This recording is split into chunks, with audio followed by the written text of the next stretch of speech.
Back break से वापस आ चुके हैं और ब्रेक पे जाने से पहले मैं बना रही थी मैंगो ट्राइफल और मैंगो ट्राइफल के लिए रेसिपी रिपीट कर देती हूँ, फिर हम फ्रिज में से अपनी डिश निकालेंगे। मैंगो ट्राइफल के लिए मैंने लिया था 1.5 लीटर दूध।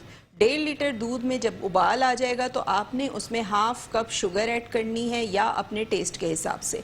शुगर डालने के बाद अच्छा सा आपने उसको स्टर करना है, यानी हिलाते रहना है ताकि चीनी डिज़ोल्व हो जाए। फिर आपने क्या करना है, 5 टेबलस्पून मैंगो कस्टर्ड पाउडर लेना है, half cup room temperature milk में उसको डिज़ोल्व कर लें और जैसे ही वो डिज़ोल्व हो आपने कस्टर्ड पाउडर दूध में शामिल करना है। उसको मुस्तकिल आपने चमचा चलाते रहना है ताकि एक स्मूथ सा कस्टर्ड जो है वो तैयार हो जाए। ठीक है, कस्टर्ड तैयार जब हो जाएगा तो आपने उसकी लेयरिंग करनी है। लेयरिंग के लिए आपने डिश, कोई भी डिश आप ले रहे हैं उसमें बेस में आपने कस्टर्ड की लेयर लगानी है, उसके ऊपर आपने जो प्लेन केक होता है उसका चूरा कर लें, उसकी लेयर लगा दें, उसके ऊपर आपने मैंगो जेली लेनी है, उसकी लेयर लगानी है, फिर दोबारा आपने कस्टर्ड की लेयर लगानी है, फिर आपने उसके ऊपर मैंगोज़ की पूरी लेयर लगानी है, उसके ऊपर आपने दोबारा जो है वो कस्टर्ड डालना है और क्रीम से आपने इसको कवर कर देना है। तो ये ज़बरदस्त सा